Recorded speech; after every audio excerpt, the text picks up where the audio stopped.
আমার আরেকটা কথা মিলন, পুলিশের ব্যাপারে যে ইন্ডেমনিটি দেওয়া হয়েছে, সেই পুলিশ 5ই আগস্ট পর্যন্ত একরকম, কিন্তু 5ই আগস্টের পরে, যেমন আমি মুক্তিযোদ্ধা কমান্ডার ছিলাম, আপনি বীর বিক্রম ছিলেন, 16ই ডিসেম্বরের পরে শত শত রাজাকার আমার কাছে আত্মসমর্পণ করছে। আমি কাউকে হত্যা করে নেই, সবাইকে জেলে পাঠিয়ে দিয়েছি, তার বিচার হোক।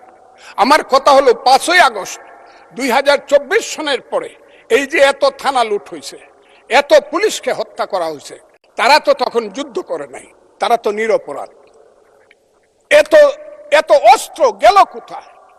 স্বরাষ্ট্রমন্ত্রী নিশ্চয়ই আমার নেতা, আমি উনিও শুনছেন, আমি কথাগুলো বলছি। 5ই আগস্টের পরে যে ঘটনাগুলো হয়েছে সেগুলো তো কোনো আইনে ইন্ডেমনিটি পাওয়ার কথা না।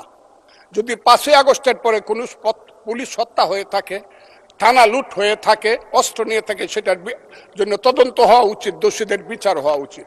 আর 5ই আগস্টের আগে পুলিশ যা করেছে, তারা রাষ্ট্রীয় বাহিনী, তারা যদি অন্যায় করে থাকে, মরে গেছে, বিচার হোক। কিন্তু আমি মনে করি তারাও এই দেশের নাগরিক, পুলিশেরও মা বাবা আছে, তাদেরও সন্তান আছে, তাদের সন্তানও এতিম হয়েছে। রাষ্ট্র তাদের কাছে গিয়ে বলা উচিত, তোমার সন্তান যেভাবেই নিহত হয়ে থাক, আমরা তোমাদেরকে দেখব। আমার পুলিশের এই আইনটার ব্যাপারে হলো আমার এই কথা।